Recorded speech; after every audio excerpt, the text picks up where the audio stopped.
Também convidamos o Major Marcos Aurélio Santos, subcomandante do Corpo de Bombeiros.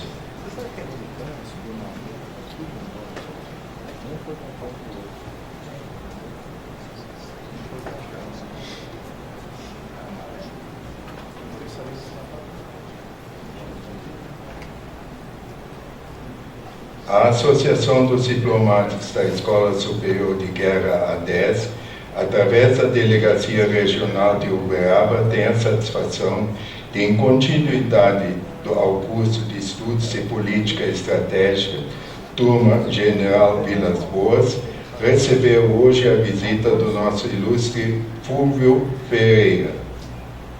Dessa forma, é com imensa satisfação que solicitamos aos estagiários Rogicélio Gomes da Costa e Amândio José Soares Bastos que conduzam o nosso palestrante à mesa dos trabalhos, e pedimos ao público e aos estagiários e adesianos que se postem de pé para recebê-lo.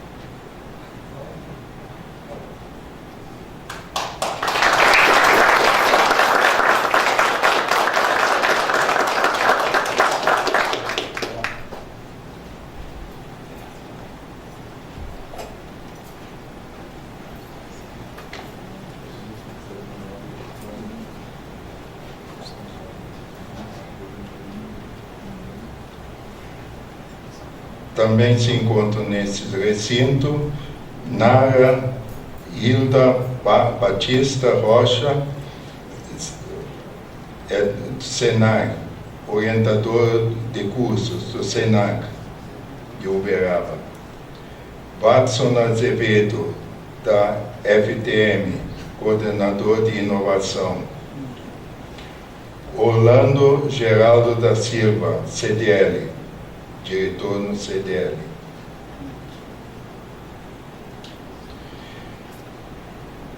Eu peço ao nosso adesguiano Jamilton fazer a abertura dos trabalhos dessa noite.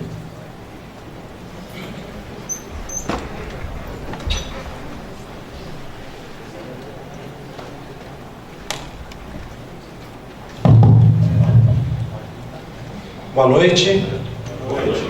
É com imenso prazer que nós da DESG recebemos esse grupo tão seleto, né, de pessoas que estão buscando um pedacinho, conhecer um pouquinho mais, né, de todo o curso. A gente está sempre aprendendo, né. Agradeço muito a presença dos convidados, dos jovens, principalmente. Agradeço o senhor Orlando, CDL, em nome dele, agradeço a todos aqui presente. E temos hoje uma palestra fantástica, com uma pessoa fantástica e que certamente vai nos agraciar.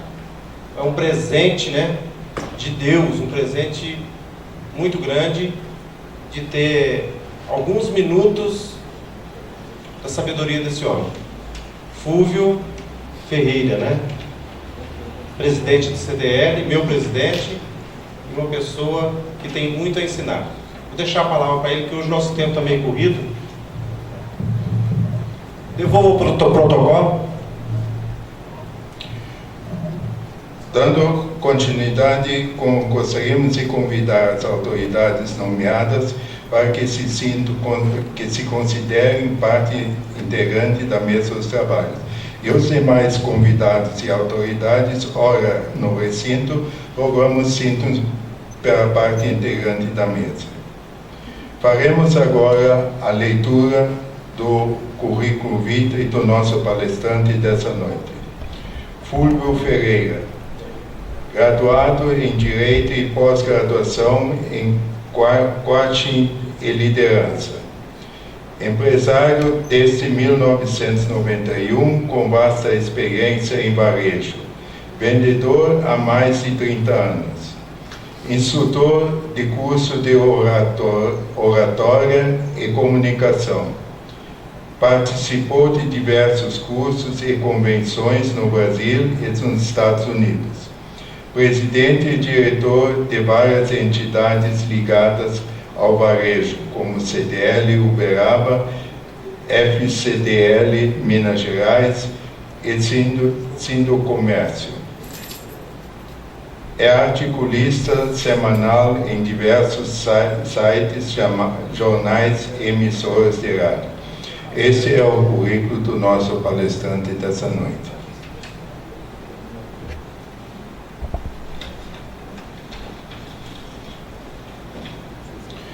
Fúvio Ferreira, em nome da Comissão Executiva da ADESC Regional de Uberaba, damos a Vossa Senhoria as boas-vindas, esperando que se sinta à vontade para transmitir aos estagiários do curso de Estudos de Política Estratégica, turma General Vilas Boas, e a todos nós, parte do seu vasto conhecimento sobre a importância do varejo no contexto Brasil. Passamos então a palavra ao nosso ilustre convidado. Eu gostaria de cumprimentar nominalmente cada um de vocês, os meus amigos, as autoridades, representantes do Corpo de Bombeiros, Dr. Carlos, todos vocês me honram com as suas presenças, mas o tempo não permite, então eu gostaria de cumprimentar o adesguiano Jamilton, muito obrigado pela acolhida, pela saudação. Em nome de quem cumprimento todos os adesguianos, quero cumprimentar também o professor Nara, que acompanha 2 turmas de curso técnico, também o professor Rafael, e cumprimento de modo particular meu amigo pessoal também, professor Dr. Watson, que representa tecnologia e inovação através do IFTM e de instituições federais também. Para quem me conhece, eu sou de Uberaba, nasci aqui, meus pais têm loja desde a década de 60, então o varejo faz parte do meu DNA. Com toda certeza eu gosto muito de loja, eu gosto muito de comércio e sou um apaixonado pelo varejo, apaixonado pelo retail. É muito prazeroso a gente fazer parte de um segmento comercial, de um segmento empresarial, melhor dizendo, que está todos os dias trazendo vida para as cidades. Cidades que não têm funcionamento de comércio aos domingos, as lojas fechadas domingo à tarde, por exemplo, a cidade fica triste, fica vazia, não tem vida. E o comércio, com toda certeza, traz essa vida. E o comércio talvez seja exatamente a ligação entre a produção, o escoamento da mercadoria, o escoamento da produção e o consumidor final. E o comércio não é só aquela loja que a gente conhece perto de casa, aquele comércio de vizinhança extremamente importante, não é só a grande loja aqui no centro, tipo Teixo Abril, mas tem outros estabelecimentos que nós vamos ver daqui a pouco que fazem parte dessa grande gama de comércio, que é extremamente importante no Brasil, extremamente importante para a empregabilidade. O comércio não é o maior arrecadador de impostos, não é o maior recolhedor de tributos, mas com certeza é o maior propulsor de empregabilidade. Está exatamente no comércio a geração de novos empregos, criação de novos postos de trabalho, especialmente no primeiro emprego. Quantos de nós não teve a sua experiência inicial no trabalho exatamente numa loja? Uma pequena loja perto de casa. E nas nossas famílias, se eu porventura não trabalho no comércio, tenho a minha esposa, ou marido, ou namorado, ou namorada, ou alguém muito próximo que está no comércio. Isso representa quão forte é o segmento comercial. Se puder apagar a luz aqui de cima, Joãozinho, eu acho que fica melhor para os slides, né? Bom, com a permissão de vocês, ficar aqui mais perto. Importância do varejo na economia do país. Então, nós vamos começar com a história do Brasil. Descobrimento do Brasil, pertinho, praticamente 1500, e esse é o primeiro ciclo econômico, o ciclo do pau-brasil, no período pré-colonial, 1500, 1530. Todos nós vimos isso na escola, talvez a gente não lembre. O colonizador chegou procurando ouro, ele não queria terra necessariamente, ele queria ouro. E chegou e não achou ouro, achou uma árvore que era muito importante para a Europa. Colonizador português, em que pese ser português, não queria muito serrar a árvore gigantesca. Ele começou a aliciar os índios. O índio também não era tão bobo assim, ele não foi cortar de graça, ele não foi no primeiro momento escravizado, ele foi exatamente convencido pela primeira troca comercial do Brasil, que se chama escambo. Os índios se encantaram por espelhinhos, entre outras bobagens que os portugueses trouxeram. Então, nesse período de 30 anos, eles exploraram o que tinha na beiradinha, bem rente ao mar, que o explorador não deu mais que 2 passos para dentro da selva, para dentro da mata, ele não veio preparado para isso. Então, nesse primeiro momento, nesses 30 anos, algumas embarcações, algumas missões chegaram no Brasil, foi isso, foi escambo. É o comércio que teve no princípio do Brasil. Tempo passando, aí nós chegamos no ciclo da cana-de-açúcar, já começou a ficar um pouquinho diferente, a história começou a modificar. Era um produto valorizado no mercado europeu e o português tinha tecnologia, ele já plantava cana-de-açúcar, já existia valorização, já existia mercado na Europa. Então esse foi exatamente o ciclo da cana-de-açúcar, mas isso não importa muito para o comércio. O slide seguinte é que tem importância para o comércio. Se passar, fica bom, né? Isso. O comércio surge exatamente nas primeiras vilas que exportavam cana-de-açúcar que já era produzida no Brasil. E os anos estão passando. A cultura exportadora surge da sociedade com base no latifúndio e no escravismo. Lembrando que vinham aquelas pessoas, talvez sem muita nobreza, esse nobreza entre aspas, que ganhavam cartas de Portugal, do rei. Vai para lá e vai explorar. Então era muita terra. E o escravo veio exatamente para plantar, para colher, e aí começou essa produção no Brasil. E o comércio veio em paralelo, com as casas que exportavam cana-de-açúcar, com as casas que exportavam açúcar, com as casas que importavam escravos. Era um negócio extremamente vil, mas era um negócio que acontecia. Dando sequência, caminhando pela história. Até a primeira metade do século XVII, o comércio se limitava a empórios, aquelas casas comerciais mais primitivas que nós podemos pensar dentro da história do Brasil. E era exatamente isso, importação de escravos de algumas poucas manufaturas que vinham da Europa e exportação exatamente de açúcar. Tempos depois a gente vai chegar no ciclo do ouro daqui a pouquinho. Mas primeiro, o que aconteceu primeiro foi escambo, troca de bugigangas por serviço com os índios. Alguém pode perguntar assim, mas ninguém pagou com dinheiro, ninguém passou cartão de crédito, ninguém emitiu um cheque. Vale lembrar que comércio é a troca de serviços, produtos, troca de serviços ou produtos por meio de pagamento, que pode ser dinheiro, pode ser cartão de crédito nos dias atuais, mas nesse caso foi troca por um outro produto. Produtos por manufaturas, por bugigangas que vieram exatamente com os primeiros exploradores da nossa terra. 1649, algo extremamente importante para a história do Brasil. Companhia Geral do Comércio.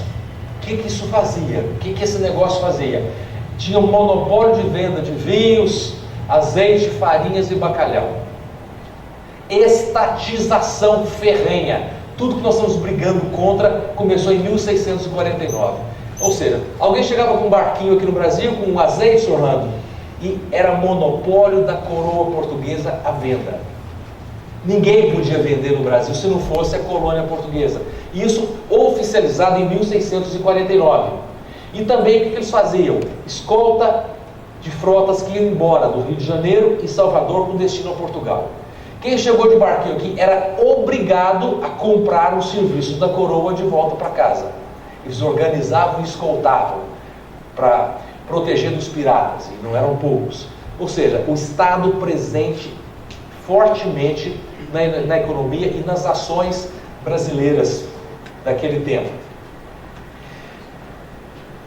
Observe a data, 1649, 1755, mais de 100 anos depois, olha o delay, a demora, mais de 100 anos depois, a segunda Companhia Geral, agora Grão-Pará e Maranhão, Norte e Nordeste. Também tinha exatamente os mesmos objetivos: controle público, controle estatal do que era comercializado no Brasil. 100 anos passando, continuava com esse controle.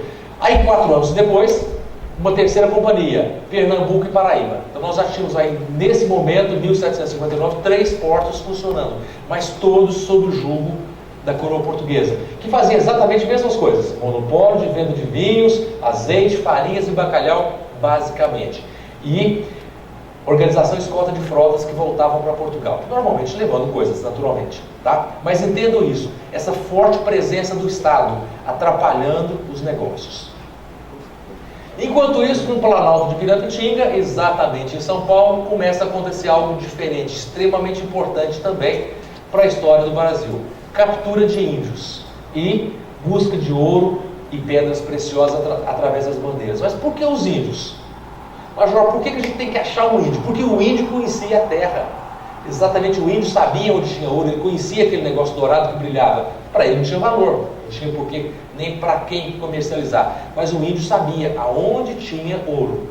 E aí, esses exploradores que estavam já no Planalto começavam a capturar os índios de maneira não muito amável, para levar para os índios levarem os portugueses aonde tinha ouro. O Brasil começa a ter um salto completamente diferente após esse período. Segunda metade do século XVII, ouro. Finalmente, muito tempo depois dos primeiros exploradores, eles chegaram aonde eles queriam, no ouro. Em Tupi-Guarani, ouro significa algo como aquilo que mexe com o homem, aquilo que compra o homem, de uma maneira assim bem grosseira, porque realmente o ouro, não só o metal, a pedra preciosa, mas tudo que vem por trás, que acaba, de certa forma, até corrompendo os princípios humanos, né, Sr. Orlando? Bom, ficando coisa para trás. E aí, desse processo de povoamento, surgem os caminhos, e com os caminhos surgem pousadas, estalagens. E aí eu chegava de viagem, eu com a minha tropa precisava comprar alguma coisa. O Sr. Orlando está lá parado, eu comprava dele, mas tinha alguém para fornecer para ele. E aí o comércio começa a dar uns passos um pouco mais assertivos, um pouco mais, talvez até contundentes. Os principais produtos que se tinha nessas vendas, nesses pousos, nessas estalagens: mantimentos, ferragens e descanso para pessoas e animais. Aqui, pela primeira vez na história, se insere a prestação de serviços.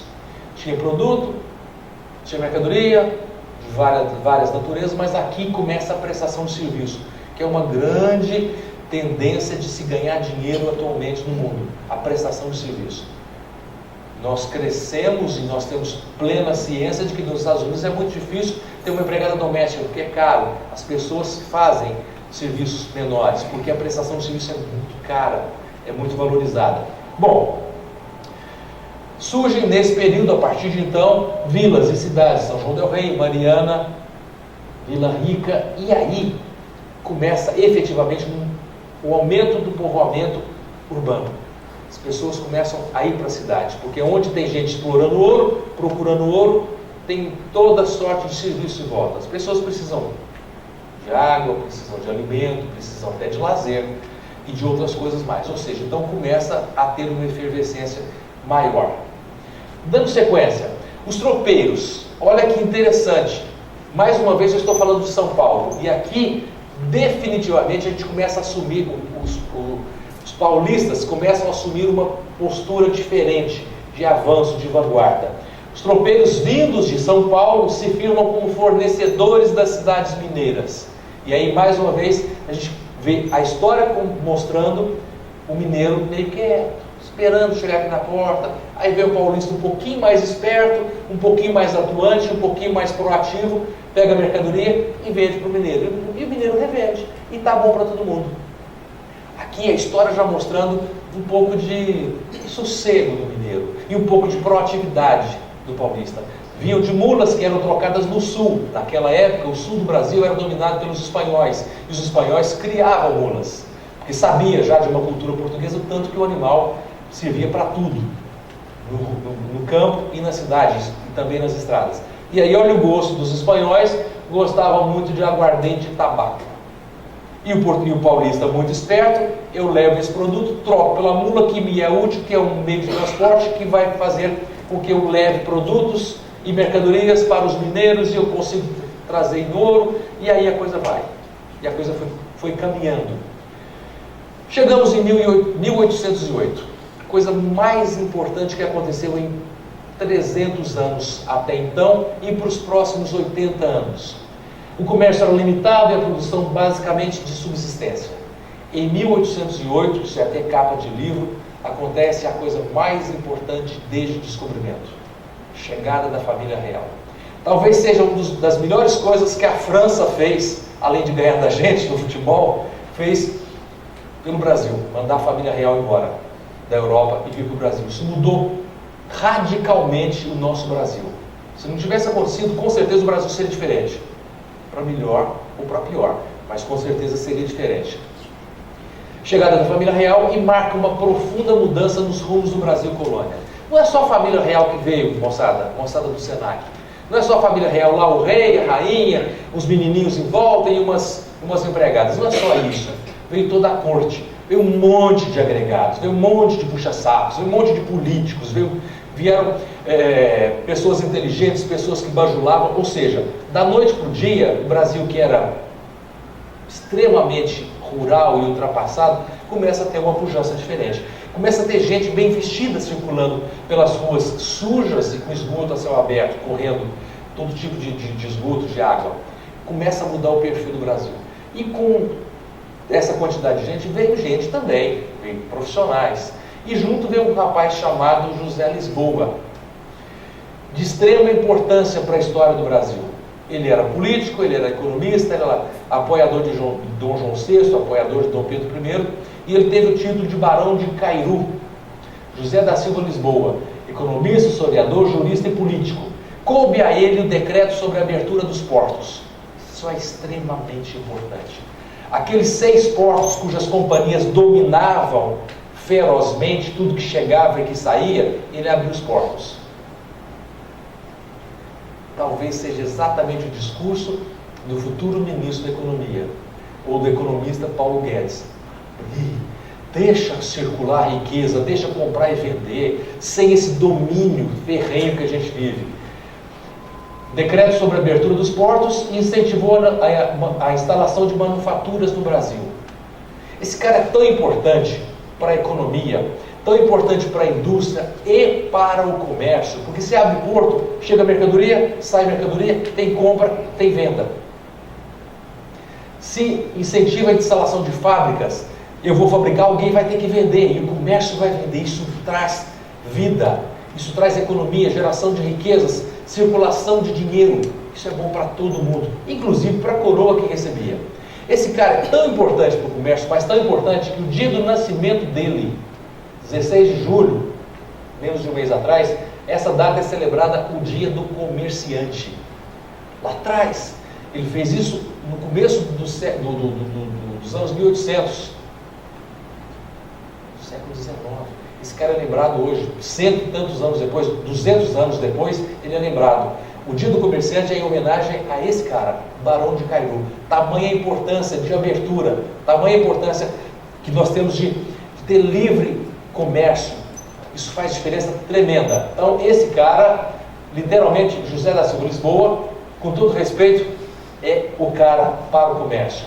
Abertura dos portos, cidades aí, Rio de Janeiro, Salvador, São Luís, Recife, Belém, passaram a ter intensa movimentação. Aquele porto que era dominado pela coroa, quem está chegando, quem está vindo, deixa eu ver o que é, bom, eu que vou vender. Quer ir embora, eu te levo para lá e me paga. Daquela realidade, lá de 1649, 1755, 1759, da instalação daquelas companhias, mudou completamente. Os portos passaram a ter uma vida extremamente pujante e ativa. E junto, comerciantes europeus vieram para cá. Porque se vem gente fina, se vem gente com hábitos e gostos refinados, aonde eu vou comprar? Tem que vir lojas para abastecer essas pessoas. E se os portos estão abertos, fica muito mais fácil chegar mercadorias e sair mercadorias. E o comércio ficar mais ainda pujante. E surgem muitas lojas que alteraram o perfil comercial local. Aquelas vendas começaram a ficar com a cara um pouco mais bonita, ou menos feia, na verdade. Ou seja, tudo que é referência de melhor faz bem para todos nós, inclusive de modo particular, de modo especial, para o comércio. Eu sempre digo, eu quero ter uma loja bonita, tão bonita quanto a loja tal, eu quero atender bem quanto aquele profissional, eu quero ser um bom gestor quanto aquele outro profissional. Ou seja, referência de gente que é melhor que a gente. eu estou sempre estudando, me preparando, me capacitando para que eu fique melhor. Isso faz diferença. E aconteceu com a chegada de lojas de Portugal, com lojas da Europa como um todo, para fazer diferença no dia a dia de todo mundo. Bom, e o Rio de Janeiro? Vejam bem, em 20 e poucos anos passou de 43 para 79 mil habitantes. Isso é um crescimento muito grande, cerca de 1.500 pessoas por ano nesse período. Hoje parece que é pouco, mas para a época foi uma mudança muito grande. A nova realidade de gente, de muito mais pessoas, houve demanda por moradia, serviços e bens diversos. E precisava de casa. Tinha alguém que tinha que construir, que fazia a casa, e aí isso demandou mão de obra, e a pessoa está construindo, está fazendo, está ganhando, está comprando. Todos, eu penso, devem ter lido o Cortiço. O livro Cortiço é mais ou menos esse retrato desse Rio de Janeiro da época. Aquela intensa movimentação, pessoas comprando, pessoas pagando, pessoas vivendo, alguns mais espertos passando a perna dos outros, alguns mais espertos vendo coisas além da esquina, além da curva, fazendo diferente, se antecipando, inovando, fazendo coisas que não eram muito do hábito. O comércio se intensifica e é inaugurado o primeiro jornal do Brasil, Gazeta do Rio de Janeiro. Sofisticação, isso é um ponto extremamente importante para a história comercial do Brasil. Com a chegada das famílias, os hábitos começam a modificar. Aquela vida que mal tinha talheres, mal tinha utensílios domésticos, começou a modificar. Eu já morava aqui, de repente chega a doutora Mara com hábitos diferentes, eu começo a olhar para ela, mas parece que está dando certo. O que é aquele negócio que ela está usando bonitinho? Sabonete. Então eu quero aquilo também. Isso passou, as pessoas que tinham condição passaram a consumir muito mais. Ou seja, roupas de moda, cristais, perfumes, talheres, louças, sabonetes, escovas, pentes, vela, barbante. Isso era sofisticação para a época. Isso não existia no comércio do Brasil daquela época. Passou a existir. Lembrando que aqui, nessa época, nós já rompemos com Portugal. Nós na linha já passamos 1808, nós já passamos 1822, o Brasil já é, tudo bem, já é um país livre. Por volta de 1850, com a proibição do tráfico de escravos, extremamente importante esse ponto, não tem mais escravidão no Brasil. O que acontece? Muitos capitais, pessoas que trabalhavam no comércio de escravos, mudam o foco comercial, passam a importar produtos duráveis, semiduráveis e supérfluos. Ninguém aqui é desse tempo, acho que só o professor Watson, o professor Zé Bento, que lembram que a França ditava a moda. Tudo que a realeza, a nobreza brasileira consumia, vinha de influência francesa. Ideias, música e cultura. Olha que interessante, piano e papel de parede era sinônimo de nobreza, de dinheiro, de ser elite. Eram símbolos da aristocracia que consumia os importados. Mudou alguma coisa? Não. A gente compra papel de parede feito no Brasil, a gente compra piano de boa qualidade vindo da Alemanha ou da Suíça ou de outros lugares da Europa, mas a gente consome outros produtos que são ainda sinônimos de aristocracia, de quem consome. Ou será que passar num carro importado de 400 mil reais não chama atenção? Ou será que fazer um casamento numa praia paradisíaca, o casamento da filha, fazer um casamento na praia não chama atenção? Claro que chama. As coisas simplesmente mudam. Aqui atrás eu falei do Rio de Janeiro que precisava de moradia, teve incremento da mão de obra, teve incremento da construção civil. Há 15 anos, peraí, se eu incentivar a construção civil, eu estou incentivando uma série de outras atividades econômicas. Simples. A construção civil é um grande motor, funciona bem. A abertura dos portos é algo que está se pregando hoje, 200 anos depois. Continua sendo a liberdade de consumo, a liberdade de compra e venda. Bom, vamos seguir na nossa história. 1870, café, ciclo do café, muito dinheiro. O Brasil produzia mais da metade do café do mundo. São Paulo era destaque. A terceira vez que eu cito São Paulo. São Paulo destaque na produção de café. A substituição do trabalho escravo pelo assalariado foi motor de transformações. Se Orlando presta o serviço para mim, eu pago por isso. ele pega o dinheiro dele e vai consumir produtos e serviços. E nessa roda alguém está pegando imposto e alguém está fazendo algumas obras. Foi nesse período que o Brasil se endividou muito mais ainda com a Inglaterra. As próprias estradas de ferro, toda a importação da Inglaterra, mas é um período que o Brasil teve algumas obras, que aconteceu alguma coisa. Tudo por conta da mão de obra, que deixou de ser escrava, deixou de ser não assalariada e passou a ser assalariada através do café. Vamos seguir um pouquinho mais. Industrialização se intensifica por volta de 1880. Muitos estrangeiros que vieram trabalhar no café, na lavoura, com conhecimento muito superior ao conhecimento nosso, nascidos aqui ou que vivemos naquela época, começou a pensar que poderia fazer alguma coisa diferente. Por isso é extremamente importante. Hoje eu conversava com um amigo meu, a gente assiste uma aula, assiste uma palestra, por mais difícil que tenha sido o dia, o cansaço, você vai para uma palestra, vai para a aula, estou cansado, volta no dia seguinte, valeu a pena, volta no terceiro dia, valeu a pena, no quarto dia a gente quer ir de novo, porque nós precisamos de informação e de cultura. Parabéns para vocês que deixaram a aula normal do Senac e vieram aqui. Eu tenho certeza que vocês vão levar algum conteúdo que vai ser útil para o curso de vocês e para a vida de vocês. Quem tem condição, olhe para o novo. Quem tem o comércio, eu recomendo, vai para outro bairro, conhecer o que se faz no outro bairro, vai para outra cidade, vai para uma feira, para uma convenção, vai para o exterior conhecer o que se faz em outro lugar. Porque é extremamente importante a gente ter referências. Algumas referências de nobreza, de anos atrás, de 1880, mas nós precisamos ter muita cultura, especialmente se vocês estiverem à frente de algum negócio. Tem que ver o que está acontecendo por aí.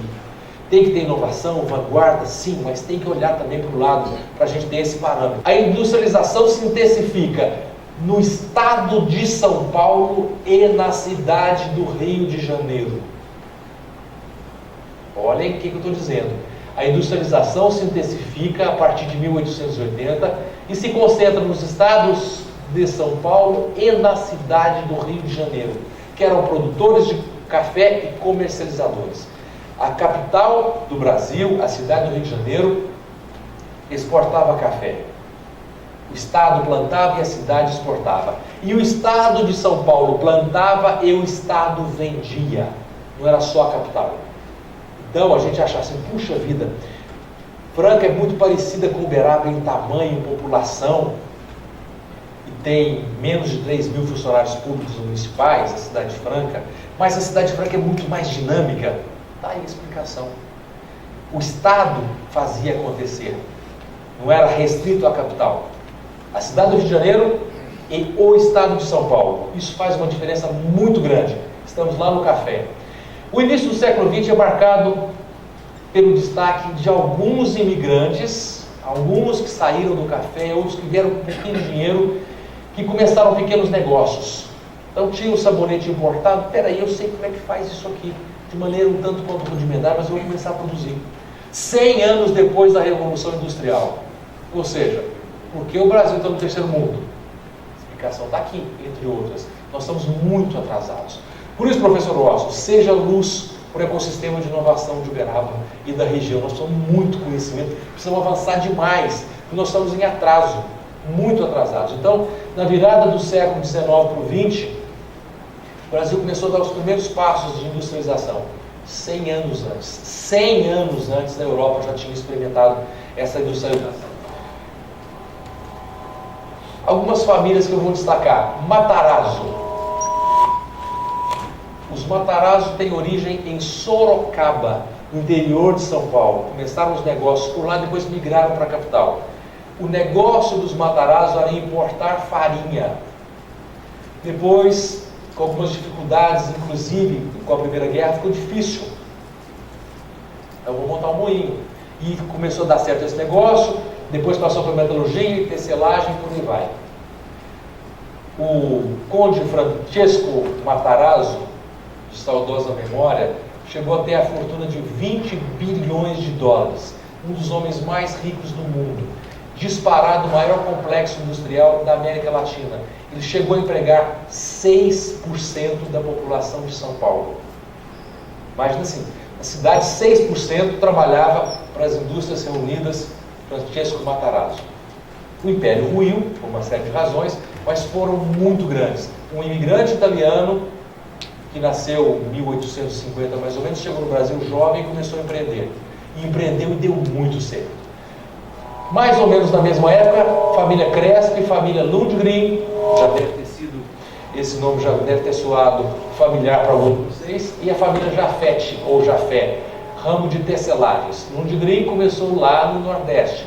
Klabin, tipografia, artigos para escritório, papel. O grupo Klabin ainda funciona hoje com outros ramos de atuação. São grupos, o primeiro já extinto, alguns dos outros ainda em funcionamento, ainda trabalhando muito. São Paulo, em 1920, tinha 200 mil operários. Eu não estou falando 200 mil habitantes, tinha 200 mil operários. Pessoas que trabalhavam em fábricas. Ou seja, a pujança fabril de São Paulo não é de hoje, a história já está contando para vocês. Para abastecer a crescente demanda por produtos, alimentos, gente trabalhando, gente ganhando, gente comendo, gente precisando de papel higiênico, precisando de sabonete, precisando de roupa, precisando de calçado, precisando de móveis, precisando de tudo. Ou seja, uma intensa movimentação. Aí surgem as feiras livres, que não existiam até então. Há cerca de 100 anos elas surgiram. As feiras livres vêm se juntar aos mascates, aos armazéns, às vendas, aos empórios. Ou seja, foi mais uma necessidade. As pessoas não tinham como andar muito longe e o comércio de vizinhança passa a funcionar muito forte. Comércio de vizinhança esse que cresceu, se agigantou e hoje volta às origens. Cidades como Araguari tem rede de lojas americanas, como uma Americana Express, um modelo um pouco menor, lojas menores voltando ao comércio, ao mercado de vizinhança praticado 100 anos atrás. Em 1913 surgem lojas Mapping, os mais antigos lembramos das lojas Mapping em São Paulo. Foi a primeira grande loja de departamento. Era tão chique, tão sofisticada que sua lanchonete se viu chá da 5. Algo extremamente sofisticado, inglês. Com a crise da Bolsa de 29, o Brasil também quebrou e aí essa loja teve dificuldade, passou a vender no crediário. A primeira remissão ao crediário, exatamente 100 anos atrás. A loja tinha elite paulistana como público-alvo. Com a dificuldade, ela passou a vender no crediário. Vale destacar que todos nós somos aspiracionais. Eu tenho um Gol, eu quero comprar um Voyage. Eu tenho um Voyage, eu quero comprar um Polo. Eu tenho um Polo, eu quero comprar um Passat. A gente sempre quer algo melhor. Isso é importante. Eu tenho uma casinha simples, eu quero uma casa melhor. É normal. Daqui a pouco vai chegar a Olimpíadas, eu quero comprar uma televisão bacana, já que passou Copa mesmo. Então nós somos aspiracionais, nós aspiramos a algo maior. E a classe média aspirava a frequentar o Mapping. Gostaria de ir tomar café, tomar chá das 5 no Mapping. Aí, a classe média paulistana gostaria de fazer compras no Mapping, mas não dava, porque era só elite. E vale lembrar que no passado não bastava ter dinheiro para frequentar lugares sofisticados. Tinha que ser sofisticado, tinha que ser da elite. Fosse elite de elegância, fosse elite financeira ou elite cultural, mas precisava ser de alguma forma aristocrata. E a classe média, a partir desse momento de 29, quando o Mapping passa a vender pelo crediário, começa a frequentar o Mapping. E aí a loja acabou se popularizando bastante. Infelizmente essa rede, esse grande grupo, foi extinto em 1999. Bom, casas pernambucanas. Citei agora há pouco Lundgren, família Lundgren. Foi fundada em 1908 no Recife para venda de tecidos. Olha o poder empreendedor da família, do fundador. Em 1908 monta uma loja para vender tecidos no Recife.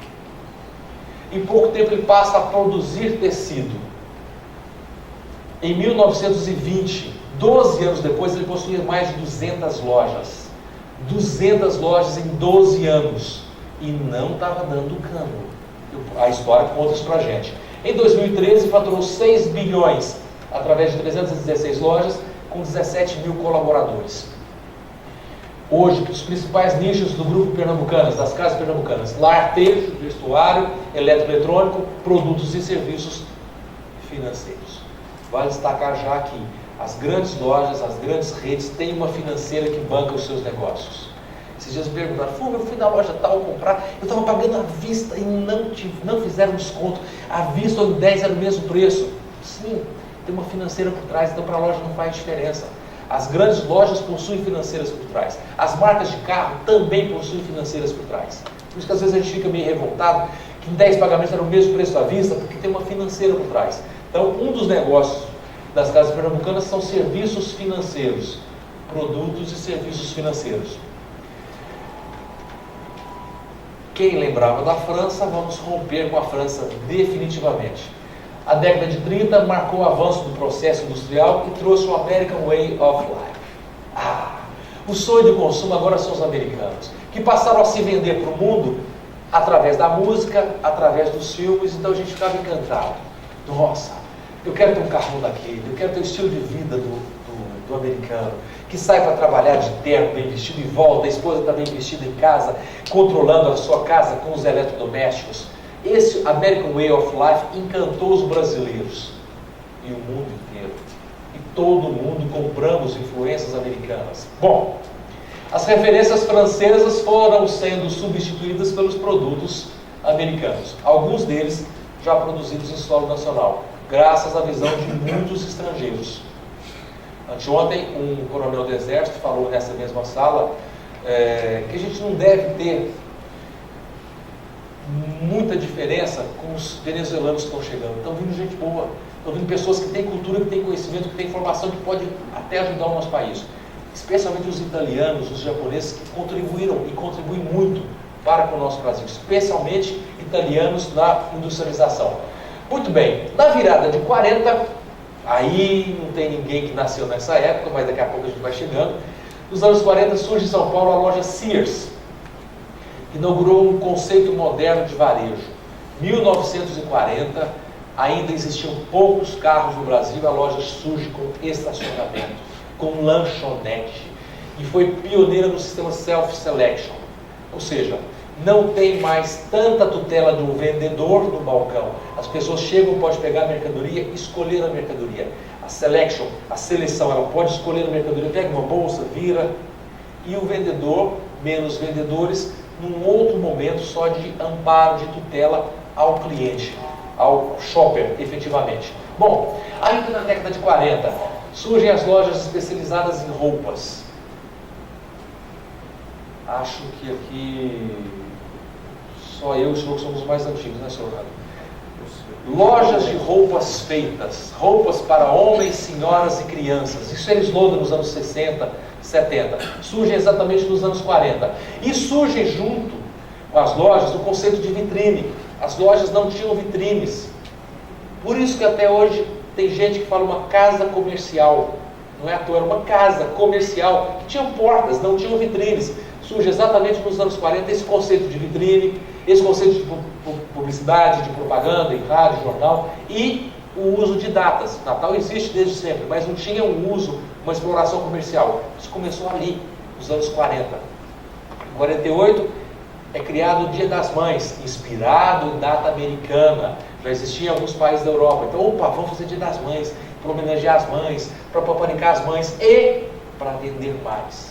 Em 53 surge o Dia dos Pais, exatamente nessa exploração no bom sentido comercial, aproveitar as datas para alavancar mais vendas. Nesse período surgem lojas como a Exposição no Rio de Janeiro, do Lauro Souza Carvalho. Surge também Ao Camiseiro, fundado em 27, na cidade de Santos. Essa foto já um pouco mais recente, já tinha o conceito de vitrine, a loja acolhendo o cliente, acolhendo o comprador e peças chamando a atenção.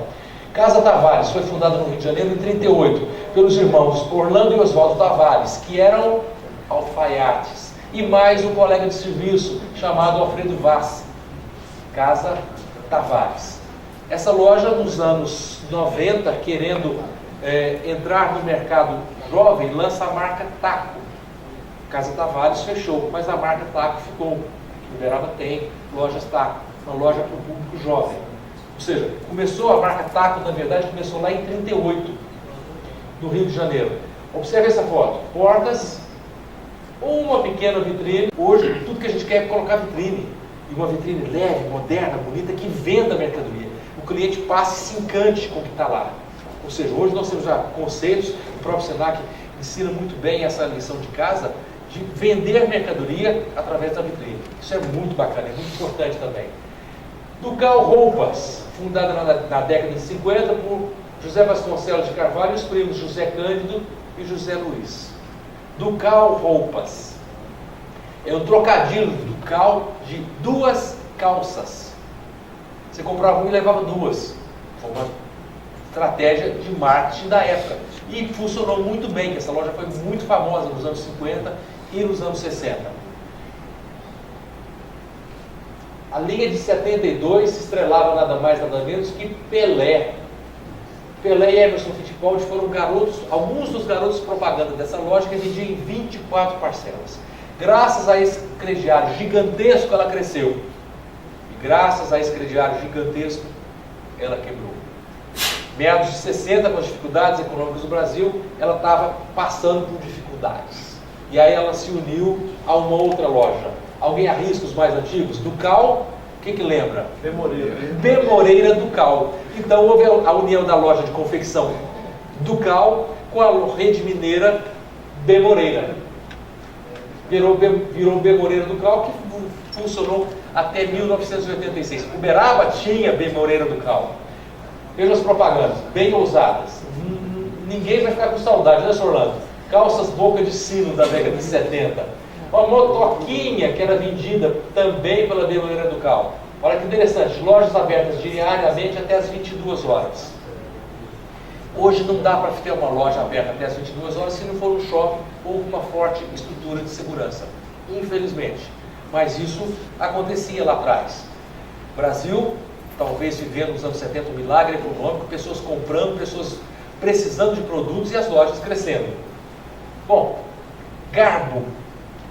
Alguns já devem ter comprado nessa loja Garbo, que existe até hoje. Surgiu nos anos 20, tem 97 anos essa rede. Aqui tem, são quase 50 lojas, mas já se inaugurou a loja de número 50 no Distrito Federal. São Paulo, Minas, Distrito Federal, Paraná e Goiás. Uma rede de 100 anos que vende roupas masculinas. Ainda está muito bem, obrigado a essa rede. Mesbla, fundada em 1912, a princípio era filial de uma loja francesa. E o grande pulo do gato, na verdade, o gerente da loja de Buenos Aires veio para o Brasil e, juntamente com alguns investidores, conseguiu dividir. Aquilo que era uma filial de uma loja francesa virou uma loja brasileira, Mesbla, que vendia de tudo, até no seu slogan. Chegou a ter 180 filiais e 28 mil empregados. O slogan é que vendia de tudo, vendia carro, moçada, vendia carro essa loja, vendia papelaria, vendia roupa, vendia calçado, vendia lancha também. Encerrou as atividades também em 99, mesma data do MAP. Um crediário pouco explorado. Lá em 29 o MAP passou vendendo crediário, mas precisava de um negócio chamado capital de giro. E nos anos 60, basicamente 60 em diante, surgiram as financeiras dos pequenos negócios. Uma coisa é financiar um carro. O Ricardo chega, eu vou vender um carro para ele. Financio o carro, eu empresto 100 mil reais para ele pagar a concessionária. E me paga em vários meses. Essa é uma operação. Surgiram as operações de financiar uma venda de 300 reais, 400, 500 reais. Só que eu vendia um carro por dia e fazia milhares de vendas de 200, 300 reais. Ou seja, um filão maravilhoso para as financeiras e para as lojas que tinham capital de giro, que tinham condição de bancar o seu crediário. Certo? Isso foi surgindo basicamente ali por volta dos anos 50, 60. Aquela história assim, no fio do bigode, eu ia lá, comprava e voltava para pagar 6 meses depois com a produção, com a colheita. Isso é pura verdade. Tinha os prazos diferenciados. Muitas vezes assinava um documento, uma letra ou uma nota promissória, outras vezes era só na palavra mesmo, só na caderneta, só na confiança no fio do bigode. Muito bem, até o final, agora vou mudar um pouquinho o tipo de mercado. Falei bastante de loja de roupa, vou mudar. Até o final da Segunda Guerra Mundial, o varejo de alimentos era trivial. O João Milton ia, a mãe dele pediu para ir comprar arroz, ele ia na venda, comprava arroz a granel, 1 quilo, e levava para a mãe dele, pegava aqui, mamãe, 1 quilo de arroz. O segmento era representado por armazéns, empórios e mercearias, onde as cadernetas eram importantes. era catalisador de crédito, de informação e de fidelização. Como assim? Eu anotava, eu vendedor, eu dono da venda, Jamilton, 1 quilo de arroz. Jamilton, uma lata de extrato de tomate pequena. 2 quilos de feijão. Através dessas informações, o dono do estabelecimento fazia um mapeamento daquilo que era hábito, gosto e consumo daquela família. Não raro, eu já passei por isso, eu ia no Bastião lá perto de casa, comprava um pãozinho, 1 litro de leite com 10 cruzeiros e sobrava um troquinho, sempre comprava um suspiro. Por isso que eu sou magrinho assim, né? Sempre fui docinho na minha vida. O Bastião sabia, não raro eu avisava, fala para sua mãe que chegou assim assado, chegou tal produto que ela gosta. Ele sabia disso através da caderneta. Quando que pagava, tanto que pagava, potencial de consumo e os gostos, quantidade de pessoas na família, quem que gastava mais, quem consumia menos, todas essas informações que depois foram estudadas nos anos 70 pelos americanos. E hoje são ferramentas preciosas para o varejo, para a gente saber regras de consumo, técnicas de fidelização, tudo começado com a caderneta. Extremamente importante. Ainda hoje se compra em alguns armazéns de periferia na notinha, na caderneta. E é muito bacana isso, funciona bem, especialmente no comércio de vizinhança. O conceito de autosserviço ou self-service surgiu na Califórnia em 1912. Já tem 106 anos. Não é isso, Ramon? Mais ou menos. Por aí. Esse modelo se firmou após a Depressão de 29. Aquilo que foi inovação, professor Watson, eu criei algo diferente. Daqui a pouco ficou muito importante. Porque com a crise de 29, os Estados Unidos quebraram, tinha que reduzir custos na minha empresa. Nada diferente de hoje. Então, eu vou usar ferramentas, metodologias que vão gerar menos custo para a minha empresa. E o self-service ou autosserviço passou a ser utilizado muito depois de 1929. Menos pessoas fazendo o mesmo serviço. Agora, 3 anos atrás, 4 anos atrás, o varejo brasileiro demitiu muita gente. O mercado está reagindo, está começando a ficar um pouquinho melhor, mas muitas lojas ainda não contrataram mais. Porque elas viram que quem ficou tem competência para trabalhar mais, para render mais. Isso é exploração? Não. Isso é lei de mercado. Se eu quiser ficar no estabelecimento, se eu quiser ficar no negócio, se eu quiser ficar na loja, tem que ser mais competitivo. A empresa tem que ser competitiva. E as pessoas também. Nós precisamos ser cada vez mais competentes. Bom, no Brasil o autosserviço surgiu com o frigorífico Wilson.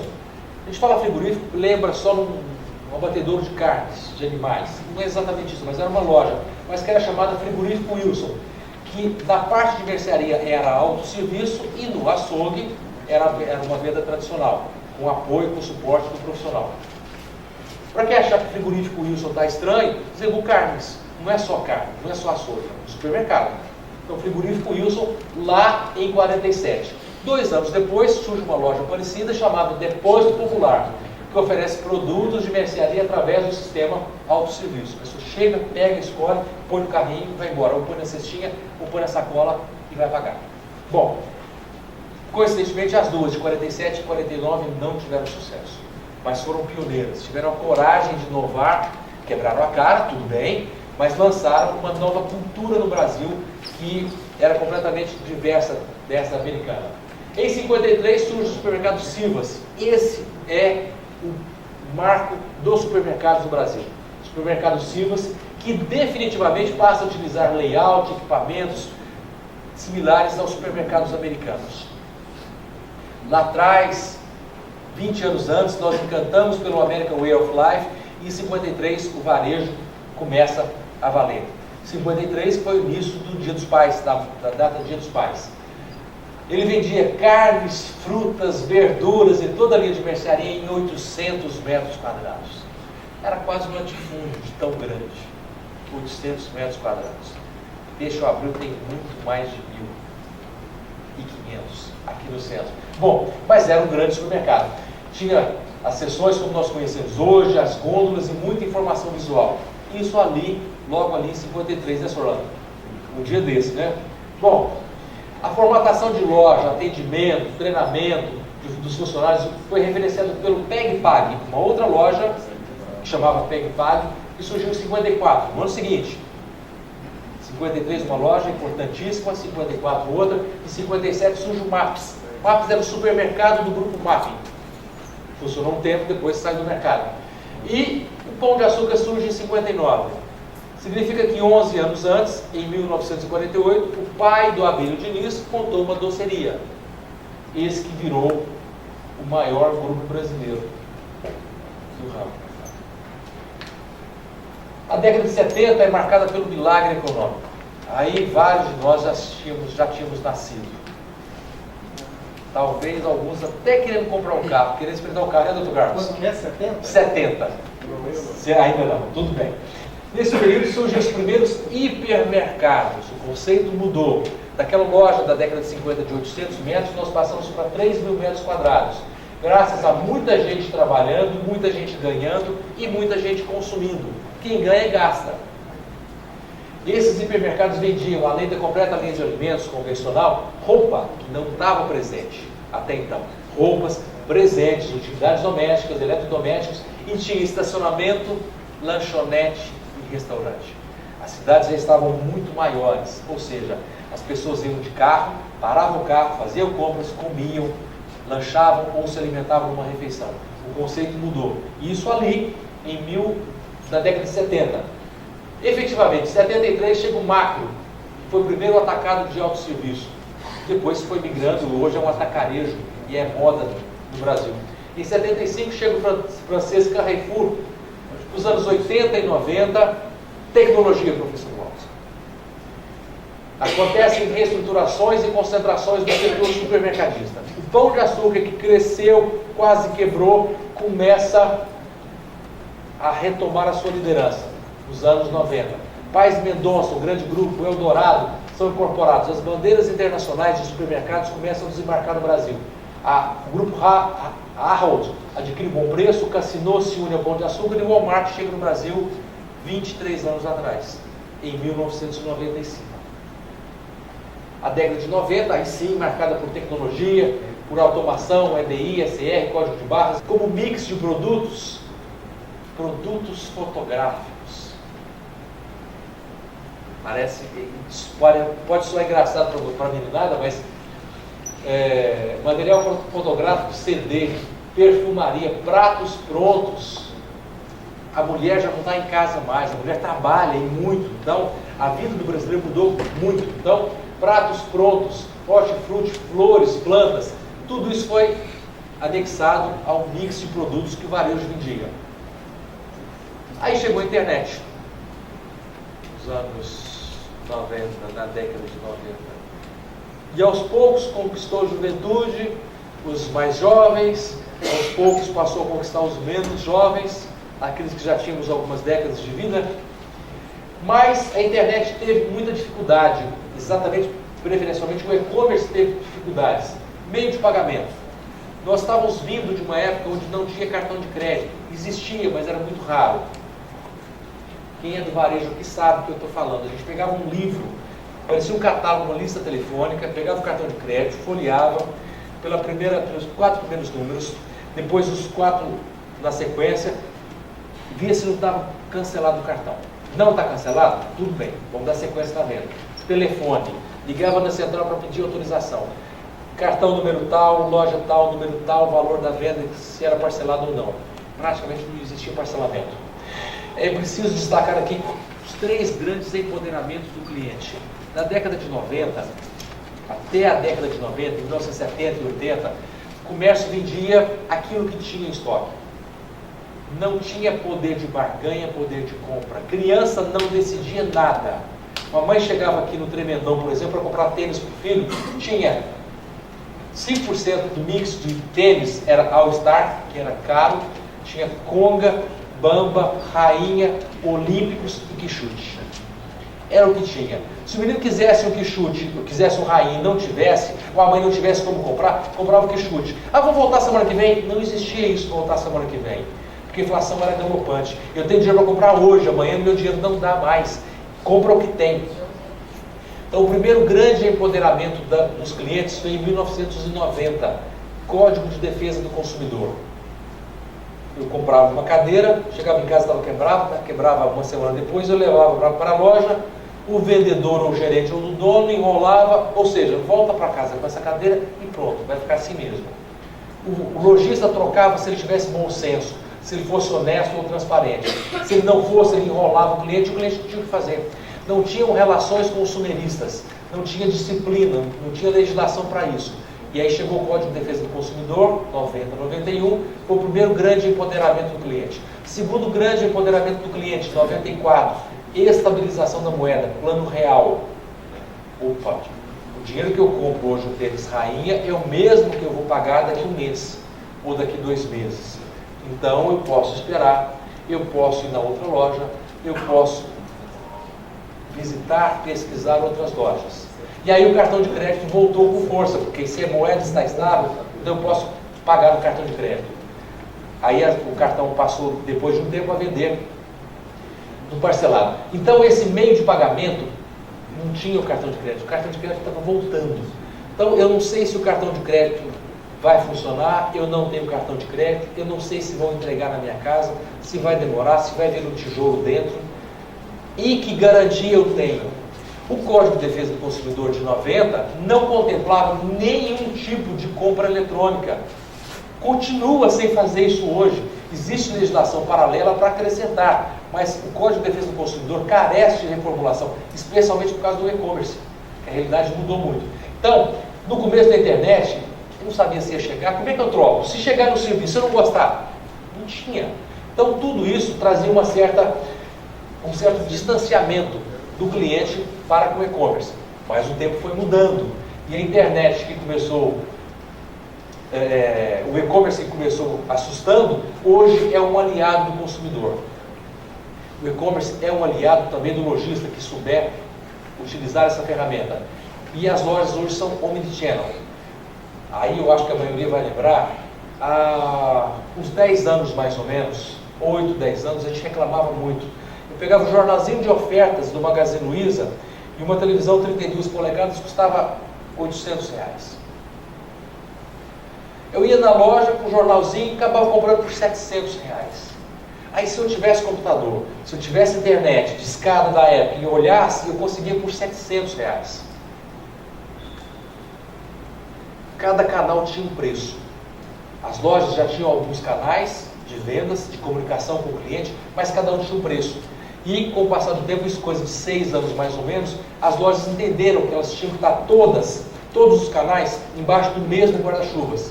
Ou seja, as lojas passaram a ser omnichannel, um canal só de preço. Eu posso me comunicar pelo site, pelo jornalzinho de ofertas, pelo telefone, pelo site, do jeito que eu quiser, mas o preço tem que ser um só. Tudo isso veio através da internet, através exatamente do e-commerce. E hoje, muito mais ainda, eu posso comprar no meu smartphone, posso fazer uma compra e combinar de buscar lá. Eu posso lá para pegar. Ou eu posso passar no Magazine Luiza amanhã, escolher a mercadoria, ir para casa e comprar em casa. Ou eu posso no Magazine Luiza, escolher a mercadoria, comprar e mandar entregar em casa. Não por essa compra que a gente está acostumado, mas vem lá do CD que eu nem sei onde fica. E lembrando que toda vez que eu faço uma compra pela internet, o recolhimento de impostos e tributos é feito na origem. Nada fica no município. Certo? Vale lembrar que o comerciante esperto monta o negócio. Obrigado. Cadê o Cícero? Aqui em Uberaba tem lojas que vendem na internet. Faturam muito. E ninguém sabe. Às vezes a gente compra aqui uma loja que acha que é de fora, que nunca ouviu falar, e fica por isso mesmo. Bom, deixa eu prestar um pouquinho. O primeiro shopping brasileiro surgiu em 1966. Iguatemi. Iguatemi foi igual o Praça Shopping. Pronto. Inaugurou numa época difícil, ninguém gostava, ninguém conhecia shopping. Era um conceito diferente. Eu entrava num lugar fechado, abafado, esquisito. Cadê a luz do sol? Ou seja, sofreu muito o shopping em Iguatemi. Sofreu muito mesmo. Mas, com o tempo, estacionamento, segurança, variedade, o mix, a climatização, tudo isso encantou o brasileiro. E a gente hoje é apaixonado por shopping. Vai bater perna. O footing de outros tempos é feito hoje no shopping. Passeando, tomando sorvete, comendo no cinema e fazendo compras também. Bom, Um destaque importante aqui: lojas onde há um ou mais shoppings têm menos lojas sofisticadas em rua. Porque as lojas, por uma questão até de segurança, migram para o shopping. Claro que as lojas chiques ainda continuam na rua, numa casa bem bacana, mas lojas um pouco mais elegantes, não 100%, essas migram naturalmente para o shopping. Números de shopping. Nós temos atualmente 571 shoppings, inaugurando em 2018 23. Nós temos de área bruta locável, ou seja, aquilo que está disponível para locação ou que está locado, 15, quase 16 milhões de metros quadrados. O mercado de shopping tem quase 900 mil vagas, 102 mil lojas, e aí seguem os números, até 1 milhão e 29 mil empregos gerados em shoppings no Brasil. Começou ali em 66, apenas há 52 anos, e hoje o setor de shopping movimenta essa quantidade de pessoas, 1 milhão de trabalhadores. Alguns números também de shopping: 167, quase 168 bilhões de faturamento nos shoppings, 12% de movimentação em cartão de crédito. Isso no varejo significa que praticamente 90% do que é comprado em shopping é pago com cartão de crédito. E trafegam pelos shoppings do Brasil 463 milhões de pessoas por mês, nos quase 600 shoppings do Brasil. Sebrae, vou falar de serviços paralelos ao varejo. Sebrae talvez seja o mais conhecido, que atende micro e pequenas empresas, também é um microempreendedor individual. Quem é pequena empresa é quem fatura até 4,8 milhões por ano. O Sebrae tem dinheiro, o Sebrae tem conhecimento técnico, tem conhecimento acadêmico, mas pouco tem capilaridade. Então o Sebrae normalmente se junta a entidades de classe que conhecem o varejo, que conhecem a conta, que conhecem a realidade. Eu não vou passar o serviço aqui, o Sebrae tem bastante serviço. Além do Sebrae, dentro do Sistema S, nós temos o SESC, Serviço Social do Comércio, Serviço Social do Comércio, cuida do bem-estar, da qualidade de vida dos trabalhadores do setor comercial. O SENAC está presente em todos os estados brasileiros. SENAC, professora Nara, professor Rafael me puxem a orelha se eu falar errado. SENAC, Serviço Nacional de Aprendizagem Comercial. Um é social, o outro é de aprendizagem. Aqui eu tenho lazer, aqui eu aprendo a trabalhar com mais competência, a ser algum trabalhador efetivamente eficaz e competente dentro da cadeia comercial. Está presente em mais de 2.200 municípios no Brasil, de norte a sul, tem 600 unidades escolares, empresas pedagógicas e unidades móveis. Todas as fontes dos sites das referidas entidades. O varejo é regido pelo Sindicomércio em nível local. Em nível estadual, nós temos as federações do comércio. Em Minas Gerais, que é Comércio Minas. E todas as federações, com sede nas capitais dos estados, estão embaixo do guarda-chuva da CNC, Confederação Nacional do Comércio. 3 níveis do Sindicato dos Comerciantes, Sindicato do Comércio Varejista. Nós temos também, em paralelo ao comércio, as associações comerciais. Em nível municipal e em nível estadual, nós temos as federações das associações comerciais e, em nível nacional, a CACB, que é a Confederação das Associações Comerciais do Brasil. Nós temos também um movimento de CDL, que tem em nível local as CDLs, Câmara de Dirigentes Lojistas, em nível estadual a Federação das CDLs e em nível nacional a Confederação das CDLs. Também CDL Jovem Paralelo e o SPC Brasil. Números do varejo.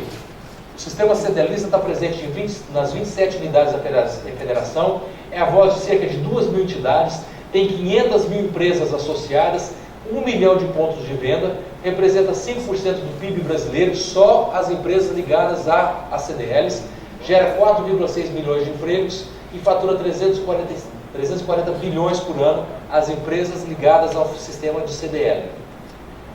SPC funciona todos os dias, 24 horas por dia. O SPC tem 180 milhões de CPFs no banco de dados. O SPC tem 26 milhões de CNPJs cadastrados. E o SPC processa 50 milhões de consultas por mês. Isso significa dizer 20 consultas por segundo. 20, 20, 20, 20, 20. Gera 50 milhões de consultas por mês. Isso porque o nosso Brasil está patinhando, está conseguindo sair do lugar. Porque daqui a pouco, daqui a 3 ou 4 anos, vocês vão ver 60 milhões de consultas por mês. Isso é muito, isso é bacana, isso mostra a força do nosso país, a força que nós brasileiros temos e temos que fazer mudança, né, Sr. Orlando? Bom, as maiores empresas do comércio varejo, do comércio eletrônico, B2W, que abraça Americanas.com, Submarino, Shoptime, Sou Barato.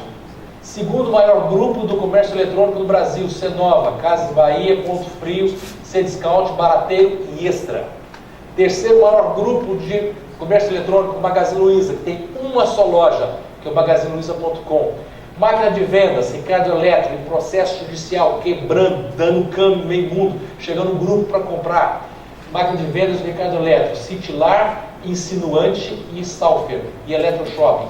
Quinto maior grupo, Privalha, apenas com uma loja, Privalha. Netshoes em sexto lugar, GFG.